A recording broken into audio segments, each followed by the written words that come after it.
La crise sociale, l'euro de football, la primaire de la droite et les inondations, parce que c'est un homme dont le département a été beaucoup touché qui est dans nos studios ce matin, Maurice Leroy, député UDI et président du conseil départemental du Loir-et-Cher.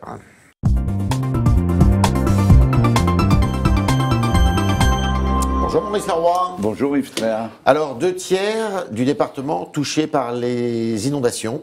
Donc ça fait beaucoup de personnes qui ont perdu des biens matériels. Il n'y a pas eu de victime chez vous, Dieu merci. Il y a quelque chose qui s'organise, un fonds. Je crois que Manuel Valls, à votre initiative, a décidé de réagir. Oui, d'abord je veux saluer l'action de Manuel Valls et du gouvernement qui franchement était remarquable face à ces terribles sinistres et ces inondations. Ouais. Nous avons pu échanger dimanche ensemble sur la situation du Loir-et-Cher. Donc il y a un fonds d'urgence qui va être créé. Il y a un fonds d'urgence. Plus de 150 communes sont déclarées sinistrées. Chez vous, oui. Franchement, un grand coup de chapeau. Ça fait combien de personnes en tout? On a plus de 1000 personnes qui ont été relogées. Une solidarité exceptionnelle des Loir-et-Chériens. Mais je sais que dans le Loiret, ça a été pareil et dans les autres départements sinistrés. Donc, et vraiment un grand coup de chapeau aux sapeurs-pompiers, les militaires, toute l'action civile, parce que ça a été extraordinaire. Les maires aussi, qui étaient en première ligne. C'est dit, mais vous savez que le pays n'est pas bloqué uniquement par les inondations, il Tout est à bloqué fait. par la CGT aussi. Oui, oui. Alors, comment on en sort de cette histoire? Écoutez, il faut en sortir par le haut, toujours. Oui, parce mais qu'on n'a jamais raison d'humilier les gens. Non, mais d'abord, ce qui est dommageable, c'est que... Humilier les gens, mais eux, ils n'écoutent rien de ce qu'on leur dit. C'est pas faux. Oui, mais vous savez, dans toute négociation, il y a un moment donné, il faut sortir par le haut. Bon. Ce qui est fort regrettable, c'est qu'aujourd'hui, on voit bien que la présidentielle est annoncée, puisque on a un François Hollande qui fait des chèques en bois maintenant tous les jours. Il va dans le congrès des maires, il lâche des trucs. Guillaume Pépi avait eu le courage d'engager une véritable réforme pour la SNCF qu'il n'a pas pu mener à bien, au final. Attendez, là, et ça, c'est un mauvais signal. Maurice Leroy, je reviens sur les maires. Vous avez quand même tiré la sonnette d'alarme, François Baroin, disant la dotation pour les collectivités locales, elle doit être revue et corrigée parce que moi, vous ne m'avez jamais... On supporte mal la baisse. Alors là, vous ne pouvez pas. Non, vous ne m'avez jamais... Alors, par exemple, moi, président du département de Loir-et-Cher, comme dirait l'autre, je n'ai jamais fustigé la baisse des dotations. Il ne faut pas raconter de salade. Même nous, quand on arrivera au pouvoir, on ne pourra pas les relever. Par contre, je pourrais vous parler du RSA et de ce que l'État doit au département. Combien chez vous? Nous menons ce combat avec Dominique Bussereau. C'est très simple. Le RSA, c'est 10 000 bénéficiaires en Loir-et-Cher pour 40 millions d'euros et l'État n'apporte une subvention que de 20 millions d'euros. Le gap, c'est 20 millions. 20 millions, c'est 33 points de fiscalité. Vous n'avez pas les moyens? 20 millions, c'est 33 points de fiscalité. Vous n'avez pas les moyens? Non, nous ne sommes pas l'État. On est obligé de voter le budget en équilibre. Là, on se bat avec Dominique Bussereau, avec l'Assemblée des départements de France, dans un bras de fer avec le gouvernement, pour qu'on reconnaisse la dette de l'État. Là, il aurait fallu annoncer des choses. Combler comment on fait? On serre les boulons. Moi, ça fait 3 ans que l'on a taillé dans les dépenses de fonctionnement. Mais il y a un moment donné, vous savez, on peut serrer les boulons, mais on ne peut pas les péter. Les départements, c'est la solidarité pour les gens. Vous connaissez Nicolas Sarkozy? Oui. Vous vous souvenez de lui? Il m'a nommé au gouvernement dans son beau dossier visionnaire du Grand Paris. Hier, mardi, aucune circonscription à l'UDI. Nous nous contenterons de ne pas mettre de candidats là où ils ont un sortant. C'est ce qu'il a dit en parlant de l'UDI. Oui. Ça vous convient, ça? Quoi de neuf là-dedans, docteur? C'était toujours ce qui a été dit. C'est mon 4e mandat de député. Oui. Vous allez remplir pour un 5e? Oui, parce que j'ai un excellent remplaçant qui s'appelle Nicolas Perruchot, qui pourra présider le département de Loir-et-Cher dans d'excellentes conditions. Parce que vous allez être respectueux du non-cumul? Oui, bien sûr, évidemment. Moi, je respecterai le non-cumul. Comment? Ça s'est toujours passé comme ça. Vous savez, quand vous êtes dans des négos, ce qui est le cas dans les négociations, il y a toujours des bras de fer avant et un peu de gonflette de part et d'autre. Donc moi, ça ne m'impressionne guère. La seule chose qui est importante dans la déclaration de Nicolas Sarkozy, c'est pas le titre de la dépêche AFP.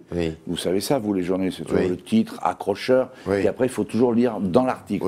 Moi, je constate une chose, c'est que Nicolas Sarkozy dit ce qui a toujours existé, c'est-à-dire pas de candidat républicain face à des députés sortants.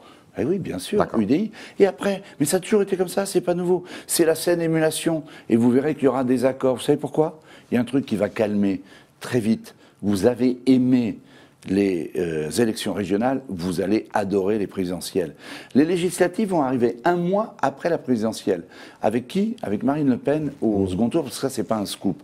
Et avec un score élevé. On ne sera plus dans le 80-20 de Chirac. Et alors, vous donc, voulez en dire j'en viens au fait que ça calmera beaucoup de monde, y compris dans les états-majors du moment, et il y aura forcément des accords, comme il y a toujours eu, entre l'UDI et les Républicains. Vous connaissez Jean-Christophe Lagarde? Oui, je le connais bien. Alors, oui. sur Sud Radio, ce matin, il lui répond à Nicolas Sarkozy, il y a un problème de leadership chez les Républicains, nous discuterons avec le chef qui se seront choisis à l'issue de la primaire. Ouais, c'est l'illustration parfaite de ce que je vous ai dit, c'est la gonflette pendant les négociations. Voilà, donc vous êtes plus proche finalement de Sarkozy que de Lagarde? Non, attendez, d'abord je ne vous ai pas dit ça. Je vous dis simplement... Vous dites qu'il fait de la gonflette, Lagarde? De part et d'autre. D'un côté, on dit devant ces sénateurs républicains, vous allez voir, papa, on va les mettre au pas, machin. Et de l'autre côté, évidemment, action égale action, on dit ça. Moi, je suis serein et calme et zen, parce que je sais qu'au final, surtout dans le contexte politique qui sera celui de l'élection présidentielle de 2017, il y aura un accord et il y aura une coalition. Je l'ai toujours pensé, Est-ce que vous entendez bien avec Jean-Christophe Lagarde? Vous savez, le problème de Jean-Christophe Lagarde, c'est que il aurait fallu, après son élection, dans les conditions sur lesquelles on ne va pas revenir, qu'il rassemble la famille. Comme l'avait très bien fait Jean-Louis Borloo. Voilà. Moi, j'ai suivi un homme, Jean-Louis Borloo, qui est un ami de longue date, et quand il m'a proposé de cofonder l'UDI avec lui, j'ai foncé parce qu'enfin, on avait quelqu'un qui n'avait pas que la présidentielle qui rend dingue dans la tête. Et parce que ce qui est important pour l'UDI, c'est de peser aux législatives. C'est d'avoir un groupe parlementaire que préside remarquablement bien Philippe Vigier aujourd'hui, et c'est de faire en sorte qu'on ait un groupe parlementaire à l'Assemblée nationale. Vous ne regrettez pas qu'il n'y ait pas un candidat chez vous, là, à la primaire? Mais oui, je le regrette. Pourquoi vous n'êtes pas présenté, vous? Non, mais parce que moi, j'y pense pas même quand je me rase pas le matin. Et puis, il y a une autre question, Yves Tréhat. Vous vous rasez tous les jours, donc vous ne pouvez pas y penser. Alors. Voilà. Non, c'est pas ça. C'est que, vous voyez le score de Marine Le Pen. Oui. Et vous croyez, vous verrez d'ailleurs, ça va calmer beaucoup de monde. Les histoires de Montebourg, gonflettes aussi, pareil. Ça va réduire le nombre de candidats. Enfin, ou alors on est irresponsable et on élimine son camp. Quand vous avez Marine Le Pen qui est au-dessus de 20%, sans doute autour des 30%, peut-être plus, pas jouer. On ne joue pas à ça. On rassemble. Vous savez, Mitterrand avait une formule extraordinaire. Au premier tour, on rassemble. Au second, on élargit.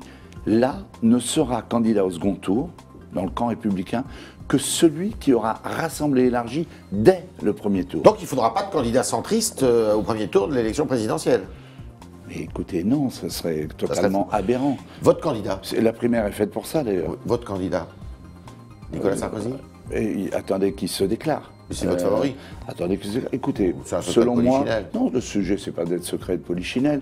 Je pense que Nicolas Sarkozy est sans conteste celui qui a le plus d'énergie, l'expérience, et qui est taillé pour la fonction présidentielle qu'il a parfaitement exercée. Ce soir, il est à Lille. Ce soir, il est enfin dans la banlieue de Lille. Il va faire un discours où on dit qu'il va un petit peu mettre de côté les questions économiques pour parler du pays, de ses racines, de l'identité. Il a raison, ça. Oui, il a raison, c'est majeur, l'identité. J'avais pas aimé, moi, à l'époque, les débats sur l'identité nationale. Mais ça lui donne raison, finalement. Et je m'étais exprimé clairement. Non, mais voilà, le sujet, c'est de ne pas stigmatiser. D'accord. Il y a un besoin. Le pays, vous le savez d'ailleurs bien, Yves Tréhat, il y a de telles tensions sociales dans le pays qu'il y a vraiment une exigence de rassemblement et de rassembler. Et je pense qu'il a cette capacité. Et en même temps, on a besoin, les Français ont besoin de revenir sur leur identité. Vous aimez le football, vous? Énormément. J'ai joué dans ma jeunesse. C'est vrai, quel poste? Bien sûr. J'ai été dans les buts, j'étais en arrière, enfin voilà. Bon, d'accord. Vous allez suivre l'Euro? Je vais le suivre. C'est un moment de rassemblement, ça? C'est un vrai moment de rassemblement. Les polémiques, là, Benzema, Cantona, Jamel Debbouze. Franchement, lamentable. Lamentable. Regardez d'ailleurs la composition de l'équipe de France. Et puis, franchement, faire ces critiques pour le sélectionneur, c'était complètement à côté de la plaque. Fan zone, pour ou contre? Je suis sincèrement mitigé parce que j'entends l'argument que donne régulièrement Bernard Cazeneuve et qui n'est pas faux. qui dit au moins... Il faut mieux contrôler les gens. Oui, il y a une sécurisation de ces espaces. Voilà, bon. Donc, voilà, je ne suis pas foncièrement... je suis pas contre. Pas de fan Et puis, zone, pardon, mais ça faisait partie de la charte, en plus. Je sais. Bon, pas de fan zone dans le Loir-et-Cher? Oh, non, il n'y en a pas pour le moment, mais vous savez, on se rassemblera, comme on l'avait fait d'ailleurs dans les dans les précédentes compétitions, dans les gymnases, dans les... Voilà, vous serez pas au Stade de France vendredi, vous? Ah, je ne serai pas au Stade de France vendredi, je serai dans le Loir-et-Cher auprès des sinistrés, tout à fait. C'était le talk de Maurice Leroy qui nous a dit, bah oui, Nicolas Sarkozy, c'est le plus armé pour être le candidat de la droite et du centre, donc, parce que le centre ne doit pas présenter, selon lui, de candidat à la présidentielle. Donc, arrêtons la gonflette, monsieur Lagarde, et suivons monsieur Sarkozy, qui n'a pas tort de s'inquiéter aussi des problèmes d'identité dans notre pays. Merci Maurice Leroy. Merci Yves Tréhard.